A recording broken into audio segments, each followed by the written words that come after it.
इक्ष्वाकु वंश में एक राजा हुए हैं जिनका नाम है महाभिष।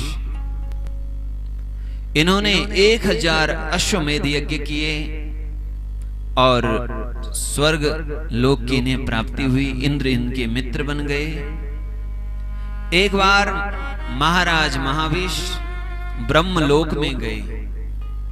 देवलोक से ऊपर ब्रह्मलोक है। ब्रह्मलोक में गए। ब्रह्मलोक माने जहां ब्रह्मा जी का लोक है, जहां के मुखिया ब्रह्मा जी हैं। और आपको एक बात पता होगी या याद होगी, भगवान ने जब ब्रह्मा जी ने जब भगवान के चरण धोए थे, तो चरण धो करके भगवान के चरणों का जल जो था उसको क्या कहते? गंगा।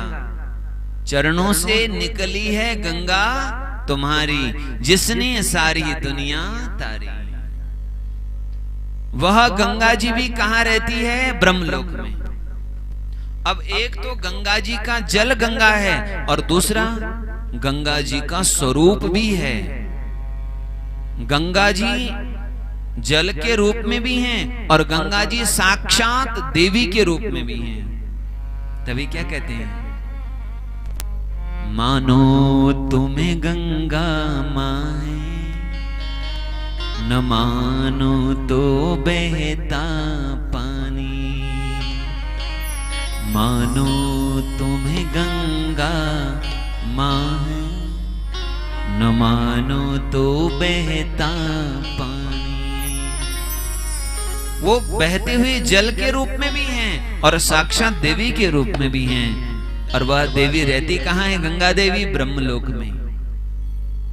ब्रह्मलोक में गंगा जी रहती है और ब्रह्मलोक में ही महाभिष इंद्र देवता के साथ पहुंचे हैं।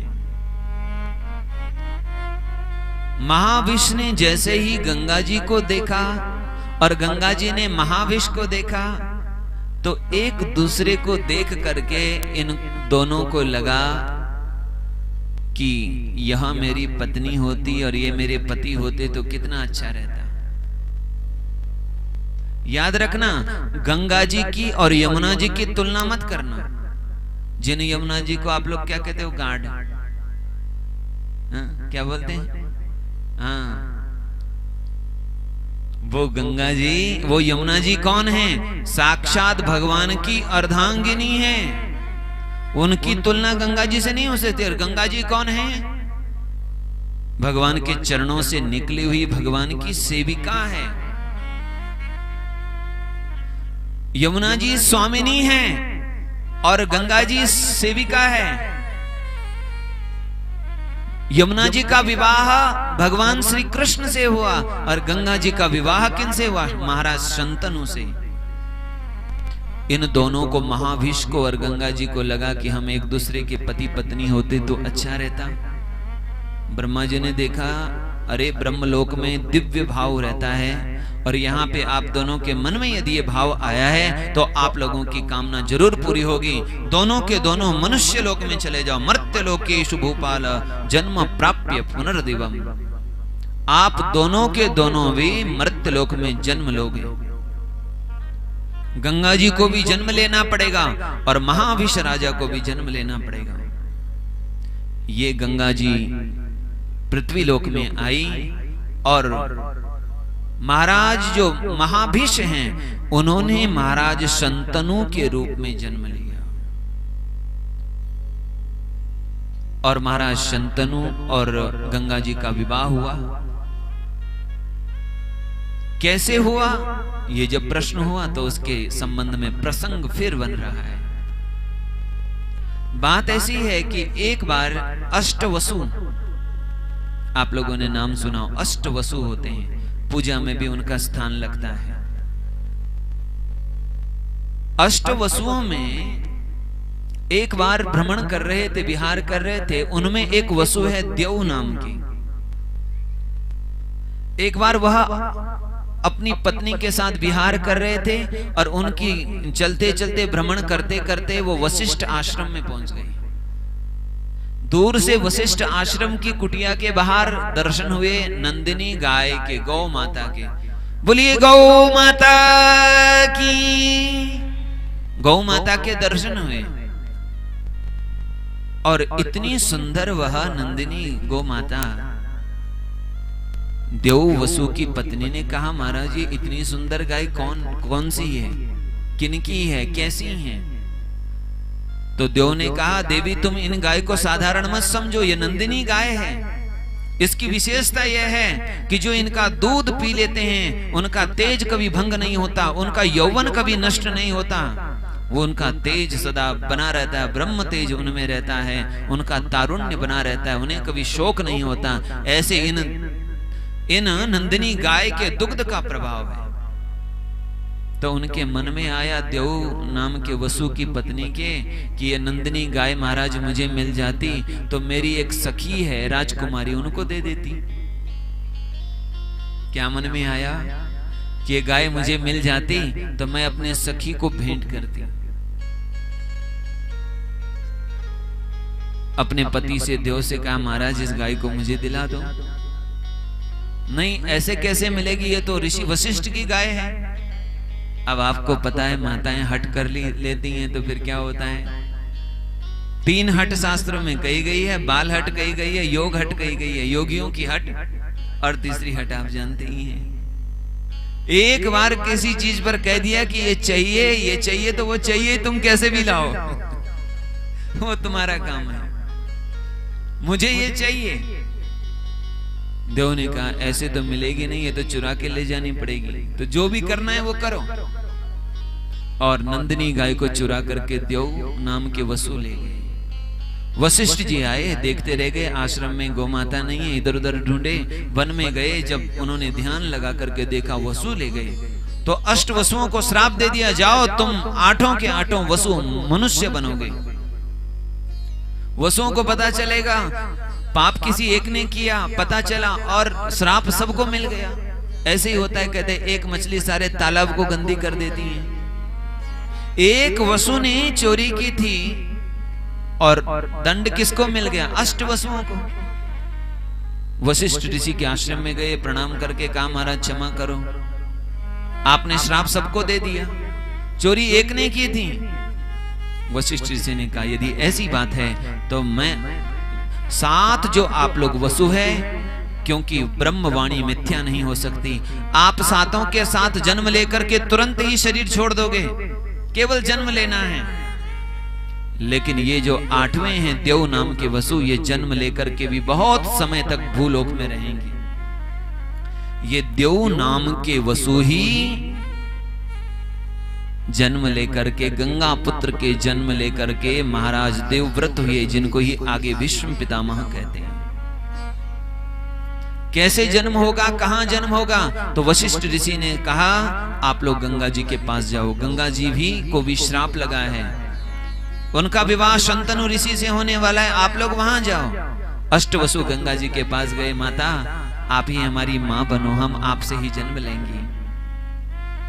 करुणामयी मां गंगा जी ने कहा ठीक है, और फिर उनको पुत्र होने का आश्वासन गंगा मां ने दिया।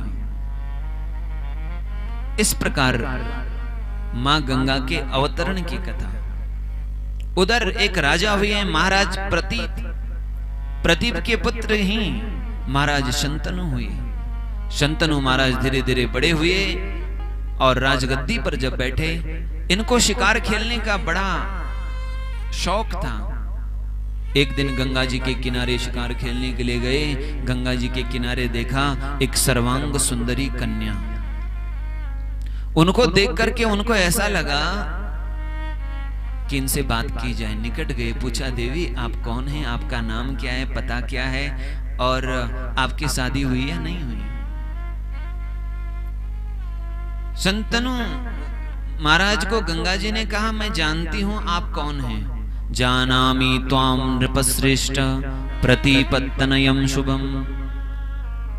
आप महाराज प्रतीप के पुत्र हो, शंतनु, हस्तिनापुर के नरेश शंतनु हो आप।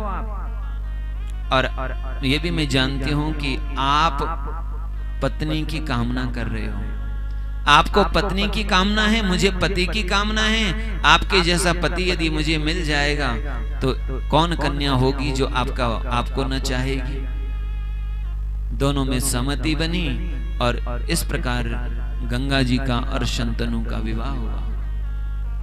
गंगा जी से जब पहले, लेकिन गंगा जी ने एक शर्त रखी, न निषेध्या त्वया राजन न वक्तव्यम तथा प्रियम। मैं कुछ भी करूं आपको मुझे टोकना नहीं है कभी। गंगा जी ने क्या शर्त रखी विवाह के समय? मैं जो कुछ भी करूंगी आप मुझे कभी, मैं अच्छा करूं या बुरा कुछ भी करूं, आप मुझे कभी पूछोगे नहीं, मुझे रोकोगे नहीं। आप कभी मेरा ये भी नहीं पूछोगे तुम कहां से आई हो, कौन हो, क्या हो। जिस दिन आपने मुझे टोक दिया, मुझे पूछ लिया, मेरे को रोक दिया किसी कार्य को करने के लिए, उस दिन मैं आपसे दूर हो जाऊंगी। शंतनु महाराज ने कहा कोई बात नहीं। मां गंगा को गर्व रहा, पहले पुत्र ने जन्म दिया। रात्रि के समय गंगा मां उनको बच्चे को ले जा करके नदी में प्रवाहित कर दिया। सुबह महाराज शंतनु ने देखा बच्चा कहां है, लेकिन वो शर्त याद आई, पूछ तो सकते नहीं है। जिस दिन पूछ लिया उस दिन यह चली जाएंगी। दूसरे बच्चे ने जन्म दिया। जात मात्रम सुतम वारी चिक्षेपै वदुतीय के। जन्म लेते ही बच्चे को जल में छोड़ देती हैं। तृतीय तथा चतुर्थे तथा पंचमे षष्ठे तथा, ऐसा दूसरे बालक को भी ऐसे ही छोड़ दिया, तीसरे को भी, चौथे को भी, पांचवें को भी, छठवें को भी और सातवें को भी। जन्म होते ही मां गंगा उन्हें गंगा जी में जल में छोड़ देती, बहा देती हैं। अब 8वां गर्भ है। शंतनु महाराज को चिंता है, यदि मैं इनसे पूछूं देवी से कि तुम इन बच्चों का एक बार जाकर के देख भी लिया? इन्होंने चुप करके देखा कि गंगा जी जल में डाल रही हैं। मेरी पत्नी सद्योजात बच्चों को गंगा जी में डाल रही है, नदी में प्रवाहित कर रही है, मार रही है। लेकिन याद आया पूछ तो सकते नहीं, शर्त ऐसी है। 7वां गर्भ है, मन में दुविधा है, पूछूं तो ये चली जाएगी, न पूछूं तो बच्चा चला जाएगा। पत्नी को यदि पूछूं तो पत्नी चली जाएगी, और यदि ये पूछूं कि न पूछूं तो बच्चा चला जाएगा, या 8वें बच्चे को भी नदी में बहा देगी। दुविधा में है, क्या करूं क्या करूं। जब 8वें बच्चे ने जन्म लिया तब शंतनु महाराज ने पूछ ही लिया, देवी आपने 7 बच्चों को मार दिया, हिंसिता सप्तपुत्रा में करभूर तो या शुभा। सुंदरी तुमने 7 बच्चे मेरे मार दिए हैं, अब ये 8वां बालक है, इसको मत मारो, इसको छोड़ दो। गंगा जी ने तुरंत याद दिलाई, मैंने आपको कहा था जिस दिन आप मुझे किसी बात के लिए रोकोगे, मुझे कुछ पूछोगे, उसी दिन मैं आपको छोड़ करके चली जाऊंगी। और आज मैं आपको छोड़ करके जा रही हूं। गंगा माम विजानीति देव कार्यार्थ सार्थकम। मैं गंगा हूं, मुझे गंगा जानो। और आपको शायद याद होगा ब्रह्मलोक में ब्रह्मा जी ने श्राप दिया था हमको, मैंने आपको चाहा, आपने मुझे चाहा, और मैं इसीलिए भी आई हूं देव कार्यार्थम आगतम, उन वसुओं के कार्य के लिए, क्योंकि वसुओं ने जन्म लेना था। वो जो 8 वसु थे उन्होंने जन्म लेना था, मेरे से प्रार्थना की थी उनका कार्य सिद्ध करने के लिए कि आप ही हमारी मां बनो, तो मैं उनका कार्य सिद्ध करने के लिए आई हूं। 7 वो जो पुत्र थे उनको उसी प्रकार का श्राप था, उनको बहा दिया गया। 8वें जो ये पुत्र हैं आपके, ये देवव्रत इनका नाम होगा, और इनको मेरा पुत्र होने से इनको गांगेय भी कहेंगे। गंगा पुत्र होने से आपने यदि देवव्रत नाम रखा है। मैं इस बालक को साथ ले जा रही हूं, जब क्योंकि बच्चे को मां की जरूरत होती है, जब यह बड़ा हो जाएगा तो मैं छोड़ करके चली जाऊंगी। इस प्रकार गंगा जी चली गई। देवव्रत यानी गंगा जी अपने पुत्र गांगेय को लेकर के चली गई। अब गंगा जी के अपनी पत्नी और पुत्र के शोक में मग्न, उन्हीं का चिंतन कर रहे महाराज शंतनु। शिक्षा ग्रहण करके जब महाराज देवव्रत यानी गांगेय गंगा पुत्र, जिनका आगे नाम विष्णु पड़ेगा, उनको लेकर के एक दिन गंगा जी महाराज शंतनु को अपने पुत्र को सौंपती हैं। गंगा जी निज लोक चली गईं और इस प्रकार गंगा पुत्र देवव्रत जी के जन्म की कथा, महाराज शंतनु के जन्म की कथा। इधर गंगा जी चली गईं तो अब महाराज शंतनु, पत्नी तो चली गईं, पत्नी के बिना गंगा जी का चिंतन करते हैं।